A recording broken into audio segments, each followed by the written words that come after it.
ஹாய்ங்க, எல்லாருக்கும் வணக்கம். Welcome to Sathya's lifestyle diaries. என்னமோங்க, வாரத்தில் ஒரு நாள் இந்த கருவாட்டு குழம்பு செஞ்சே ஆகணுங்க. சண்டே ஆனால் எப்படி நான்வெஜ் டிஃபால்ட்டோ அதே மாதிரி வாரத்தில் ஒரு நாள் இந்த கருவாட்டு குழம்பு டிஃபால்ட்டுங்க. இன்னைக்கு நெத்திலி கருவாடு தாங்க எடுத்திருக்கேன்.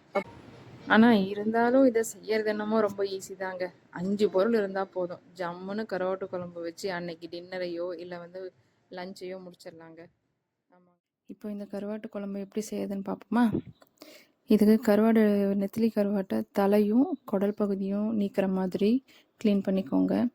அதை நல்லா சுடு தண்ணியில் நல்லா அலசி ஒரு 5 நிமிஷம் ஊற வச்சுட்டு ஒரு 2 இல்லை 3 தடவை நல்லா அலசி ஒரு ஓரம் வச்சுக்கோங்க. ஒரு 10-15 சின்ன வெங்காயம், 2 பழுத்த தக்காளி, ஒரு 4-5 பூண்டு, ஒரு நெல்லிக்காய் சைஸு புளி ஊற வச்சு எடுத்துக்கோங்க. அவ்வளோதான்.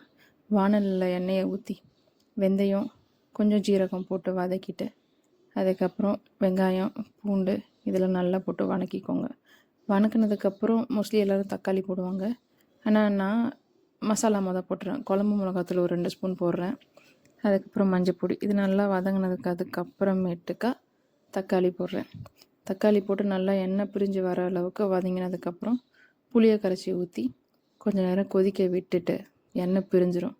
எண்ணெய் பிரிஞ்சதுக்கு அப்புறமேட்டுக்கா நீங்கள் அலசி வச்சுருக்கீங்க பார்த்தீங்களா கருவாட்டை, அதை தூக்கி கொட்டுங்க.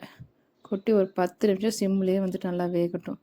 இது ஒரு தொக்கு பதத்துக்கு ரெடியாகி வரப்போ வரும் பாருங்கள் ஒரு வாசனை, வீடே மணக்குங்க. ட்ரை பண்ணி பாருங்கள். பிடிச்சிருந்தால் லைக் பண்ணுங்கள், சப்ஸ்கிரைப் பண்ணிக்கோங்க, உங்கள் ஃப்ரெண்ட்ஸுக்கு ஷேர் பண்ணுங்கள். தேங்க்யூ.